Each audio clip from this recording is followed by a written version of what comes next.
First tonight, a Leicester lab technician says he fears for relatives and friends still living in his native Afghanistan. Mohammed Hosseini was 7 when his family fled the Taliban's first brutal regime.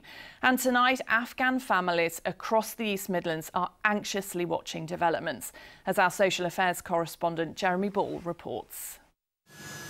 Desperate, horrified, numb with fear, today's scramble to escape from Kabul as the Taliban sweep back to power. But for most ordinary Afghans, that simply isn't an option. Mohammed's in constant touch with friends and cousins in the central Afghan village where he was born, a world away from the labs where he now works at the University of Leicester.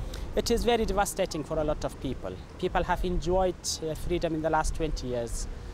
They enjoyed going to school, universities. I think it will take at least 100 years back. Now they are going to be caged. Now they are going to be trapped. How frightened are people? They are scared of their future. They are scared of the future of their children, their education and their lives. He wanted to symbolise the independence. And at Nazir's Afghan restaurant in Nottingham, a nod to the last British troop withdrawal. But now his family in Kabul are focusing on the future. Businesses and everything has just shut down. Income has shut down. The banks have closed.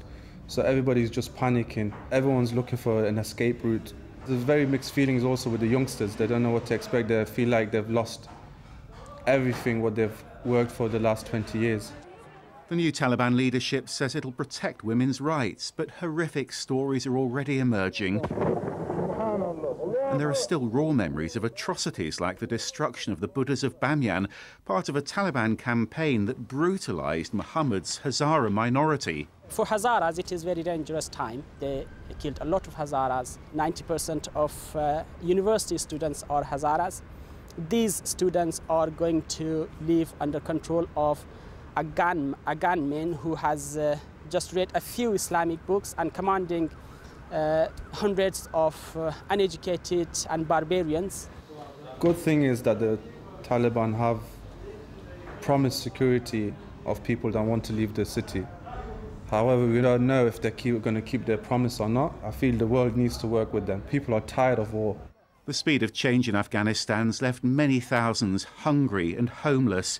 And watching it all unfold thousands of miles away, their families here are powerless to help.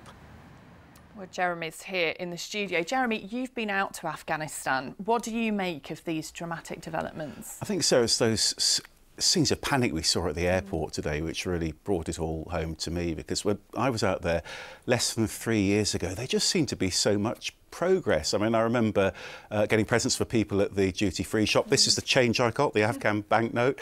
In the departure lounge, there were lots of people smartly dressed. They were watching breakfast TV. The hosts of that programme were both young, fashionable women. And it was all so different from almost 20 years before when I first went. When you got off the plane, you were told not to step off the runway because there might be landmines. You got outside the airport terminal and it looked like the ruins of Dresden after World War II. And the question tonight, I think, is the clock being turned back? Yeah, and that's obviously the real worry for people that live there. And you've been in contact with some of the people you know as well. Yeah, I think like a lot of people who know friends and acquaintances out there, I've been exchanging messages. Everybody's asking if people are all right.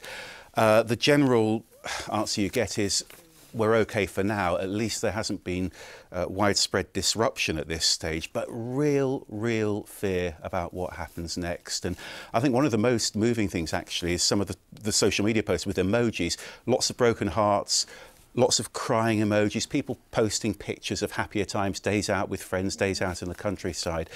Also a lot of anger, people really feeling abandoned. And interestingly, I'm seeing very similar social media posts as well from former British soldiers, and we'll hear more about that tomorrow. OK, Jeremy, thank you very much.